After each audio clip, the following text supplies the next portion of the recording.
qalbii dukkanooftee nurri iimaana irraa fuudhamee wallaalli tuulaa gaara wallaalaatiin marfame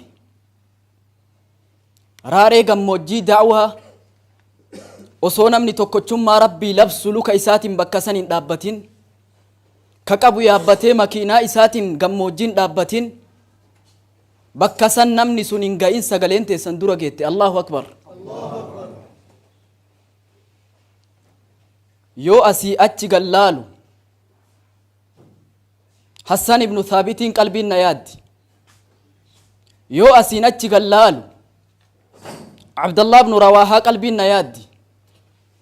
yoo asiin achi gallaalu Malik ibn Aufin qalbiin na yaaddi. gaafa namni diinitti quba qabe gaafa namni dubbii rasuula rabbi itti deddeebisu gaafa Qureesh warri baadiyaan gammoojjiin Arabaatun dhuftee dubbii guddistu rasuulli jara kanatti baasa ture.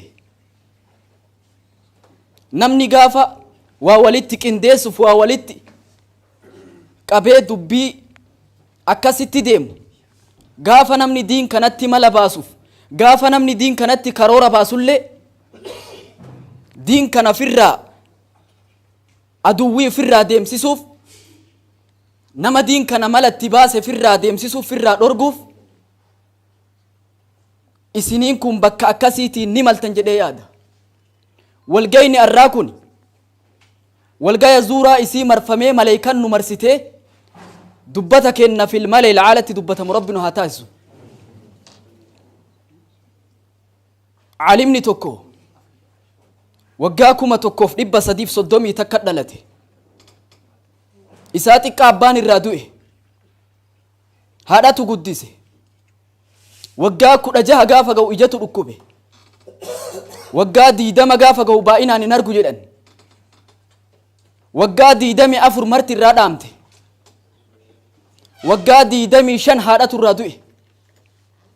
rabbi musiibarraan irra kaa'us laakiin innahu sabara hattaa ta'ajjaba sabru min sabri. in obse aga obsi isaa isa dinqisiifatu takka. waggaa 90 duniyaa irra jiraate. caalima addunyaa kanaati. maqaan isaa Abdul Aziz ibn Abdullah ibn Baz rahmatullahi alayhi. caalimni kun aslii hundeetti da'waa namni godhu yoo namni tokko godhe nama tokkorraa kufti jedhe aslitti zabana fitnaa gadaan amma nuti keessa jirru jedhe caalima kaluutan waggaa 24-23 caalu erga duniyaa irraa deeme gadaa kana keessatti jedhe gadaan sun gadaa kennan takkaami adada dhufaa darbaan barri jijjiiramaa deema. yeroo nuti amma keessa jirru yeroo qur'aanni fuula takka qara'amurra feesbuukni peejii 20 dubbisuun namaa laafe yeroo fuudharra zinaan araadinnetii ta'e gadaa akkanaa keessa tokko tokko namni marti waan rabbi sabira kaa'e waan rabbi isatti kenne dabarfatuun dubbata rabbiitii fi dubbata ergamaa rabbii dabarfatuun isarra dirqama jedhe. rasuulillah alayhi salaatu wassalaam ballighuu cannii walaw aaya narraa geessa narraa dhaqqabsaa jedhe rasuul rabbi. nama dubbii nabii rabbii dhagahee dubbii san geessu rasuulatu du'aayii godheef rabbi nama san fuula isaa haa ibsu jedhe rasuul rabbi. warra san keessa rabbi san haa oolchu. waltakun minkum ummatun yadcuuna ila alkhayr ويأمرون بالمعروف وينهون عن المنكر. isinirraa haa argamu tuutti tokko isinirraa haa taatu jedha rabbi. ummanni khayritti nama ajaju ummanni waan gaggaarii xurree karaa rasuulli taraaree deeme nama faana namaa dhawu nama agarsiisu isinirraa haa argamu jedhe. hamturraa warri nama dhorgu isinirraa haa argamu jedhe. ومن أحسن قولا ممن دعا إلى الله لا أحد أحسن. تكون ما كنمني yoo dubbatu sagalee bareedu yoo haasa'u haasaa tolu namni akka karaa rabbiititti nama yamu namni akka nama sanii gaarii bareeda hin jiru jedha rabbi. daa'iin duraa rabbii kenna.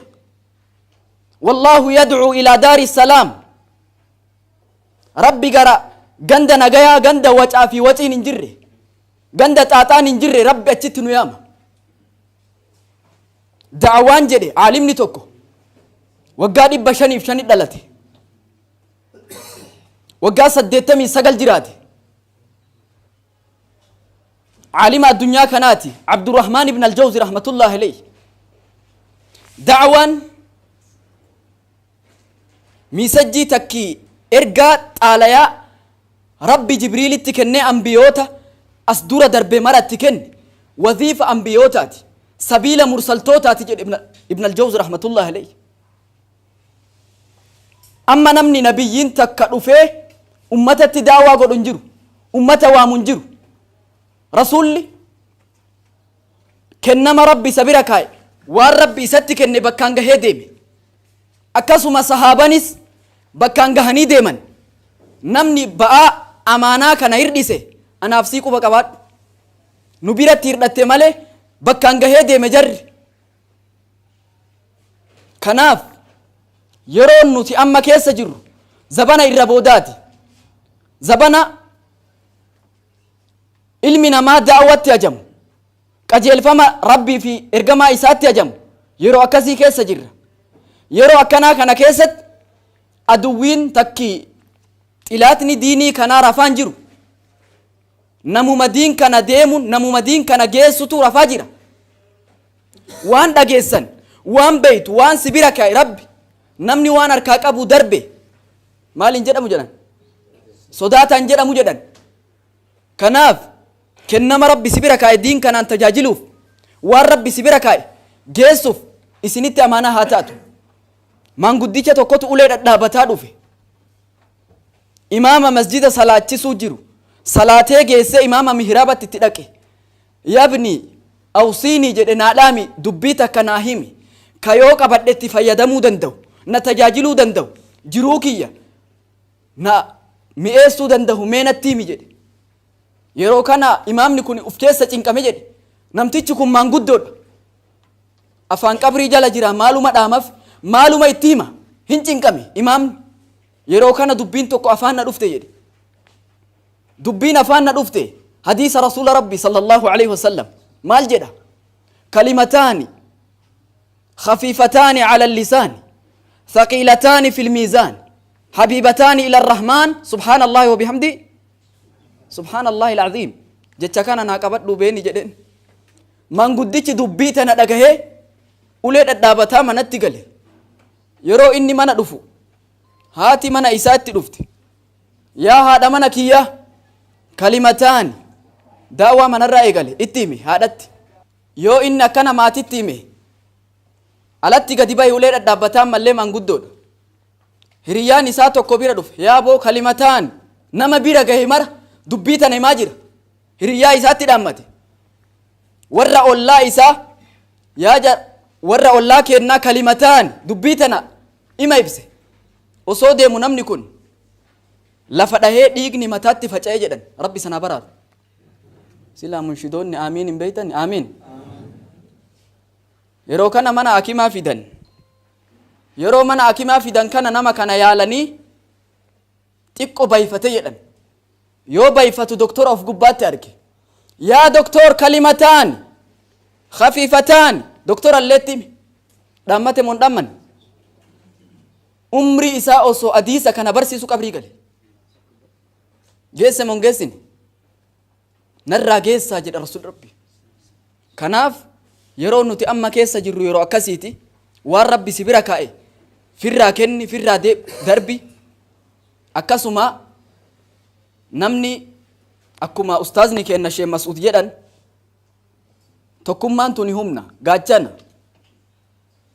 wanni tokko ana sirraa dubbadhee geessu ka umrii in irraanfanne namni wal qabatee waliin deemu عالمني توكو ابن مالك رحمة الله عليه كونوا على القلوب قلبا واحدا قلبين تيسان غرغرة توجين أكا قلبي توكوتي والسمتون والبوهرون والقبتون صفتيسان هاتاتو مالف جنان قدين ججيرمني أفولتين كبجان eessan argama jennaan tokkummaadha. Wal qabatuun argama. Tokkummaan akka namni lafee duydaa malee dhaabbatuu hin dandeenye, namni gaafa bittinnaa'ee bakka bakka deemu afaan isaa garagara ta'e, wal dhabe, faallaa walii ta'e fuulduratti deemuu hin danda'u, jijjiiramuu hin danda'u, ulfinni isatti hin taru, kabajamuu hin danda'u. Rasuulli illee tokkummaa nuu dhaaman, wal qabatuu nuu dhaaman, rabbi illee tokkummaa nuu dhaame. واعتصموا بحبل الله جميعا ولا تفرقوا. qabadhaa teeba kiyya aada kiyya kan cinne funyoo jabaa qabadhaa jedhe, addan bahinaa jedhe, waliin qoodinaa jedhe. Ani ka as dhaabbadhe rabbi bakka kana na fiduun ani yeroo hedduu yoo bakka akkanaa kana dhufu waa fayyadurra fayyadamee gala. Ani baga rabbi bakka kana na fide aganuma jechuu barbaada. Wassalaamu alaikum warahmatullahi wabarakatuh.